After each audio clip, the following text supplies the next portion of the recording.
5 ლარი პამიდორი გოგო. თი რატო ყირიც ეს ქალი? რა ვიცი რას გაიგებო მარიკო. ეს ღირს 5 ლარი? ნახო ერთი და გური პამიდორი. არა, კაპიკათა რო არგა. რა ვარგა 5 ლარი? გავიგერო 5 ლარი ღირს ქალბატონო, მაგრამ ეს პამიდორი ხორცისგან თუ დაიჭრება მარტო, თორე ამას შოულებრივი ვერ მოედება. დესიაში გიწერია ნიახური და კამა. ხო, ბრძანილები წამოდიგით ვიყიდოთ. გამარჯობა ჩემო კარგო, ნიახური მინდა და კამა ორ-ორი კონა იყოს. თქვენ ახალი კარტოფილი თუ გაქვთ? კი, აი, მანდალაგია ჩემო ძვირფასო წინ, 18 ლარი ღირს კილო.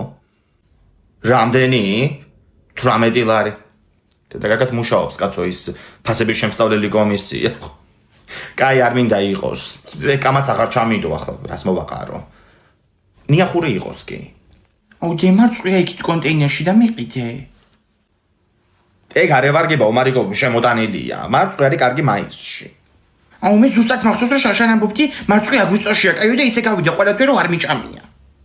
ნუ წუწუნებ ახლა შენი ჭირი მე რა. იმპორტულ მარცვლს არ შეგაჭმევ, მარიკო, გამორიცხე. წამოდი ახლა იქით ყველი ვიყიდოთ. აუ, მაშინ რბილი ყველი ვიყიდოთ რა, ის ხმელი არ იყიდო. მარილიანია და ბევრ წყალს მასმევს ხოლმე. გამარჯობა ჩემო კარგო, ყველს რა ფასი აქვს? რო გავსინჯო ხო შეიძლება? ხო, მადლობა. ეს არის ფხნილის ყველი. მომაჭერი თავი თუ გინდა. აუ, ვიყიდოთ რა რამე, 40 წუთია დავდივარ და მარტო ეს ნახვი გვაქვს ნაყიდი. თუ ნიახური.